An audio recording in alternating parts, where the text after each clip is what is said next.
முதல் வகுப்பு சூழ்நிலையியல் பருவம் 1.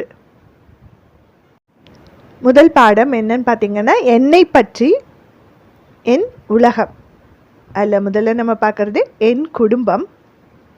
இங்கே கீழே கொடுத்துருக்கக்கூடிய படங்களை பாருங்கள். முதல்ல இருக்க படத்தில் யாரெல்லாம் இருக்காங்க? அம்மா, அப்பா, தாத்தா, பாட்டி, குழந்தைகள் எல்லாம் இருக்காங்க. அப்போ இவங்கெல்லாம் இருக்கக்கூடிய குடும்பத்தை நம்ம என்ன குடும்பம்னு சொல்கிறோம்னா பெரிய குடும்பம். என்ன சொல்கிறாங்கன்னு பாருங்கள், நான் பெரிய குடும்பத்தில் வாழ்கிறேன். அடுத்து இருக்கக்கூடிய படத்தை பாருங்கள், அம்மா, அடுத்ததாக ஒரு பையன் ஒரு பொண்ணு இருக்காங்க இல்லையா? அங்கே அவ என்ன சொல்கிறா, நான் என் அம்மாவுடனும் அக்காவுடனும் வாழ்கிறேன் அப்படின்னு சொல்லி சொல்கிறான் அந்த பையன். அப்போ இங்கே பெற்றோரில் ஒரு பெற்றோர் மட்டும்தான் இருக்காங்க இந்த குடும்பத்தில்.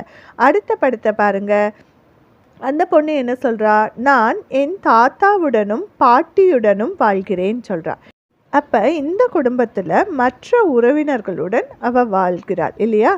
அம்மா அப்பா அல்லாத தாத்தா பாட்டியுடன் வாழ்வதாக அந்த பொண்ணு நமக்கு சொல்கிறா. அதற்கு அடுத்த படம் பாருங்கள், அந்த பையன் என்ன சொல்கிறான், நான் என் அம்மாவுடனும் அப்பாவுடனும் வாழ்கிறேன் அப்படின்னு சொல்கிறான். அப்போ ஒவ்வொரு குடும்பத்தில் இருக்கக்கூடிய உறுப்பினர்களும் வேறு மாதிரி இருக்காங்க இல்லையா? குடும்பம்னா எந்த குடும்பம் நமக்கு மகிழ்ச்சியை தரும் அப்படின்னா, அன்பும் அக்கறையும் நிறைந்த சூழலே நமக்கு மகிழ்ச்சியை தரும். செய்து கற்போம். புள்ளிகளை இணைத்து வரைக. அங்கே கொடுத்துருக்கக்கூடிய புள்ளிகளை முதல்ல இணைத்து வரைங்க. அதுக்கடுத்து கீழே நீங்களாகவே வரைங்க. உங்கள் குடும்ப உறுப்பினர்களை படமாக வரைக. என் குடும்பம் கொடுத்துட்டு இங்கே 2 பக்கங்கள்லேயும் அந்த குடும்ப உறுப்பினர்களுடைய படங்கள், அந்த புள்ளி வச்சு இணைக்கிற மாதிரியான படங்கள் இருக்கு இல்லையா? அதை பார்த்து உங்கள் குடும்ப உறுப்பினர்களை படமாக வரைங்க. அடுத்ததாக உற்று நோக்கி கலந்துரையாடுவோம். இங்கே கொடுத்துருக்கக்கூடிய படத்தை பாருங்கள். அந்த படத்தில் யாரெல்லாம் இருக்காங்க, யாரெல்லாம் என்னென்ன வேலை செஞ்சிட்ருக்காங்க, அம்மா என்ன வேலை செய்கிறாங்க, அப்பா என்ன வேலை செஞ்சிட்ருக்காங்க அப்படின்னு பாருங்கள். உங்கள் வீட்டில் ஒவ்வொருத்தரும் என்னென்ன வேலைகள் செய்வாங்க, நீங்கள் அவங்களுக்கு உதவிகள் செய்வீங்களா, நீங்கள் என்னென்ன வேலைகள் செய்வீங்க? கண்டிப்பாக நாம் நம்ம குடும்பத்தில் இருக்கவங்களுக்கு சின்ன சின்ன உதவிகள் என்ன பண்ணணும், செய்யணும். செய்து கற்போம்.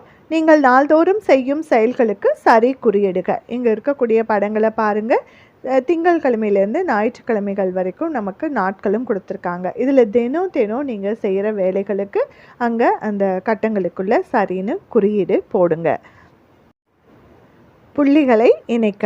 எங்கே கொடுத்துருக்கக்கூடிய படங்களில் இருக்கக்கூடிய புள்ளிகளை இணைச்சு அந்த படங்களை முழுமைப்படுத்துங்க. அடுத்ததாக எந்த பொருள் யாருக்கு இணைக்க. நடுவில் உங்களுக்கு பொருட்கள் கொடுத்துருக்காங்க, பை இருக்குது, அது யாருக்கு தேவைப்படும்? காய்கறி வாங்குறவங்களுக்கு அந்த பை தேவைப்படும். அடுத்து என்ன இருக்குது? கிளிப் இருக்குது, அது யாருக்கு தேவைப்படும்? துணி காய போடுறவங்களுக்கு தேவைப்படும். அடுத்தது பாருங்கள், ஹெல்மெட், அது யாருக்கு? வண்டி ஓட்டிட்டு போகிறவங்களுக்கு ஹெல்மெட் தேவைப்படும். அடுத்ததாக கைத்தடி யாருக்கு தேவைப்படும்? அங்கே பாட்டி ஒருத்தவங்க இருக்காங்க இல்லையா, அவங்களுக்கு அந்த கைத்தடி தேவைப்படும். அடுத்ததாக சாவி யாருக்கு தேவைப்படும்? அங்கே பூட்டு இருக்க கேட்டுக்கிட்ட நின்றுட்டுருக்காங்க இல்லையா, சாவி இல்லாமல், அவங்களுக்கு அந்த சாவி தேவைப்படும். அடுத்து கண்ணாடி யாருக்கு தேவைப்படும்? அங்கே தாத்தா இருக்காங்க இல்லையா, பேப்பர் படிச்சுட்டு, அவங்களுக்கு என்ன தேவைப்படும்? கண்ணாடி தேவைப்படும். அதை சரியாக நம்ம இணைப்போம். அடுத்து என் பள்ளி. உங்கள் பள்ளிக்கூடத்தில் என்னென்ன இடங்கள் இருக்குது, அங்கே யாரெல்லாம் இருக்காங்க அப்படிங்கிறத நீங்கள் தெரிஞ்சுக்கணும். இந்த பாடலை நாம் பாடுவோமா?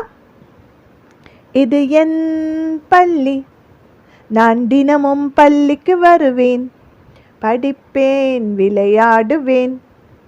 இங்கு பசுமையான தோட்டம், சுத்தமான கழிப்பறை உண்டு, அன்பான ஆசிரியர்கள், அருமையான நண்பர்கள் உள்ளனர். என் பள்ளியை எனக்கு மிகவும் பிடிக்கும், என் பள்ளியை எனக்கு மிகவும் பிடிக்கும். அடுத்ததாக உற்று நோக்கி கலந்துரையாடுவோம். முதல் படத்தை பாருங்கள். மேலே ஒரு வகுப்பறை இருக்குது, கீழே ஒரு வகுப்பறை இருக்குது. உங்கள் வகுப்பறை எந்த மாதிரி இருக்கணும்? நம்ம வகுப்பறை எப்போவுமே சுத்தமாகவும் நேர்த்தியாகவும் இருக்கணும். பொருட்கள் கலைந்தோ அல்லது குப்பைகள் நிறைந்த வகுப்பறையாகவோ நம்ம வகுப்பறை இருக்கக்கூடாது. அடுத்து பாருங்க, செய்து கற்போம். பொருள்களை இணைக்க. இங்கே இருக்கக்கூடிய பொருட்களில் எந்த பொருள் எதற்கு தேவைப்படும் என்று சரியாக இணைப்போம். பாருங்கள், மேசை இருக்குது, அதற்கு எது தேவை? நாற்காலி தேவை. கரும்பலகை இருக்கிறது, அதற்கு அழிக்கக்கூடிய அழிப்பான் தேவை. அடுத்ததாக பென்சில் பெட்டிகள் இருக்கிறது, அதற்கான பென்சில்களுடன் அதை இணைக்க வேண்டும். அதே போன்று மற்ற படங்களையும் இணைப்போம். அடுத்து நண்பர்களுடன் இணைந்து வடிவமைப்பை நிரப்புக. பாருங்க, பென்சில் படம் இருக்குது, அடுத்து பந்து இருக்குது, அதுக்கடுத்து பென்சில் பந்து, அதுக்கடுத்து அப்போ என்னதான் வரணும்? பென்சில். அங்கே பென்சில் படம் வரைவோம். அதற்கு அடுத்து கீழே பாருங்கள், பந்து படம் இருக்குது, அப்போ அதுக்கடுத்து நம்ம என்ன வரையணும்? பென்சில். அதற்கடுத்து பந்து பென்சில், அடுத்து பந்து பென்சில். சரியாக வரைந்து வடிவமைப்பை நிறைவு செய்வோம். அடுத்து நம்ம பார்க்குறது வண்ண அமைப்புகளை அதற்குரிய பொருள்களுடன் பொருத்துக. இங்கே வண்ண படங்கள் கொடுத்துருக்காங்க, அந்த வட்டத்துக்குள்ளே பாருங்கள் அதற்கான வண்ணங்கள் கொடுத்துருக்காங்க. இப்போ உதாரணத்திற்கு நம்ம வண்ணத்து பூச்சி எடுத்துப்போம். வண்ணத்து பூச்சியில் என்னென்ன வண்ணங்கள் இருக்கிறது? பச்சை, மஞ்சள், கருப்பு, சிவப்பு. அப்போ எது அங்கே சரியாக வரும்? முதல்ல இருக்கக்கூடிய வட்டத்தில் இருக்கிறது சரியாக வரும். பச்சை இருக்குது, மஞ்சள் இருக்குது, சிவப்பு இருக்குது, கருப்பு இருக்குது. அடுத்து பாருங்கள், குடை. குடையில் என்னென்ன வண்ணங்கள் இருக்கிறது? பச்சை, மஞ்சள், சிவப்பு, நீலம். அப்போ பச்சை, மஞ்சள், சிவப்பு, நீலம் இருக்கிற வட்டத்தை கூட நம்ம இணைப்போம். அதே போன்று மற்ற படங்களையும் பார்த்து அதில் உள்ள வண்ணங்களும் இங்கே இந்த வட்டத்தில் இருக்கக்கூடிய வண்ணங்களும் சரியாக வரதை நம்ம சரியாக பொருத்துவோம். அடுத்ததாக நீங்கள் செய்ய விரும்பும் செயல்களுக்கு வண்ணமிடுக. உங்களுக்கு கீழே கொடுத்துருக்க படங்களில் உங்களுக்கு எந்த செயல் பிடிச்சிருக்கோ அதற்கு வண்ணம் தீட்டுங்கள். நான் எனக்கு பிடிச்சதற்கு வண்ணம் தீட்டுகிறேன்.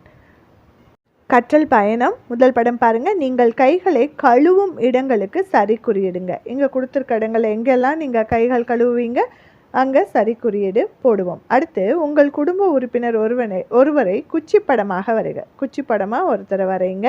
அடுத்தது நீங்கள் உங்கள் வீட்டில் உள்ளவருக்கு எவ்வாறு உதவுவீர்கள், எப்படிலாம் உதவி செய்வீங்க அப்படின்னு சொல்லுங்கள்.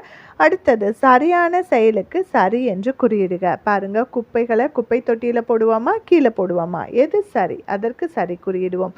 அடுத்த படமும் பாருங்கள். புத்தகங்களை நம்மளுடைய பையில் சரியாக அடுக்கி வைப்போமா, அங்கங்கே கீழே போட்டிருப்போமா. அடுத்ததா நான் கற்றவை. நான் வீட்டில் உள்ளவர்களுக்கு உதவி செய்வேன். நம்ம உதவி செய்வோம் தானே, அப்போ அந்த ஸ்டாருக்கு வண்ணம் தீட்டுவோம். என் பள்ளியில் உள்ள இடங்களையும் பணிபுரிபவர்களையும் எனக்கு தெரியும். நமக்கு தெரியும் தானே, அப்போ அதற்கும் வண்ணம் தீட்டுவோம். நான் என் வீட்டையும் பள்ளியையும் தூய்மையாக வைத்துக்கொள்வேன். நம்ம இருக்கக்கூடிய இடத்த நம்ம சுத்தமாக தான் வச்சுக்குவோம், அது நமக்கு தெரியும், அதனால் அதற்கும் வண்ணமிடுவோம். நான் என் நண்பர்களுடன் மகிழ்ச்சியாக விளையாடுவேன். அது நம்ம எப்போவும் செய்கிறது தானே, அப்போ அதற்கும் வண்ணம் தீட்டுவோம்.